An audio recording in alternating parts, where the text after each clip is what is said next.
प्यारे बच्चों व प्रिय अभिभावकों, आप सभी को गोवर्धन पूजा की हार्दिक शुभकामनाएं। बच्चों, जैसा कि आप सभी जानते हैं, हिंदू धर्म में दिवाली के अगले दिन गोवर्धन पूजा की जाती है। हर साल कार्तिक मास की शुक्ल पक्ष की प्रतिपदा को गोवर्धन उत्सव मनाया जाता है। इस दिन बलि पूजा, अन्नकूट व मार्गपाली आदि उत्सव भी मनाए जाते हैं।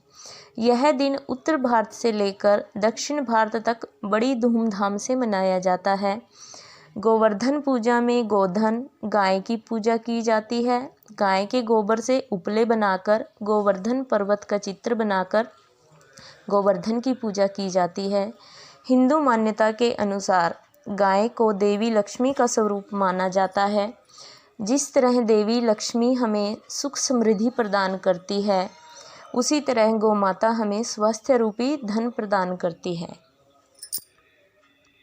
पौराणिक कथा के अनुसार यह पर्व द्वापर युग में आरंभ हुआ था, क्योंकि इसी दिन भगवान श्री कृष्ण ने गोवर्धन और गायों के पूजा के निमित्त पके हुए अन्न भोग में लगाए थे।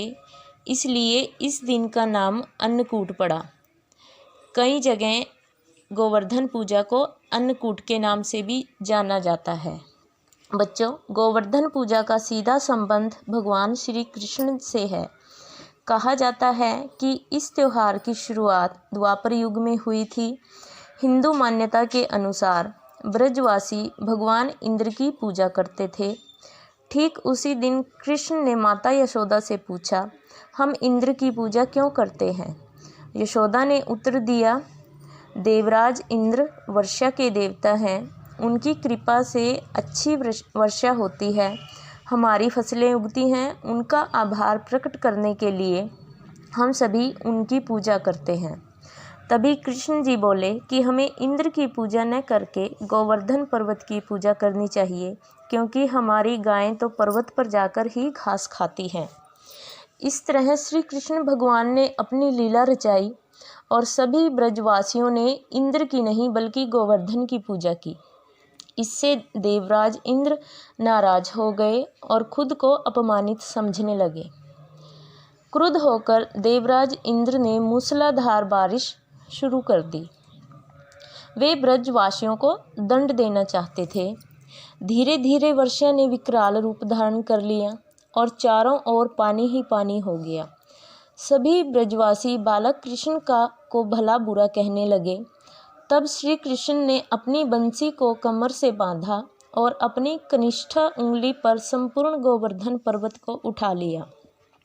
सभी लोग अपनी गायों बछड़ों के साथ गोवर्धन के नीचे आ गए और सभी की रक्षा हो गई, जिससे सभी ब्रजवासी इंद्र के कोप से बच गए। ठीक इसी घटना के बाद से हर वर्ष ब्रजवासी गोवर्धन की पूजा करने लगे। तब से आज तक दीपावली के अगले दिन गोवर्धन पूजा की जाती है। इस दिन गाय बैलों को स्नान कराकर रंग लगाया जाता है। उनके गले में नई रस्सी डाली जाती है।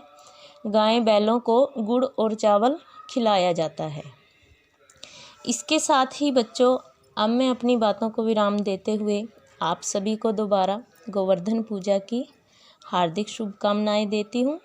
अनेजा सिटी हार्ट स्कूल की तरफ से आप सभी को हैप्पी गोवर्धन पूजा।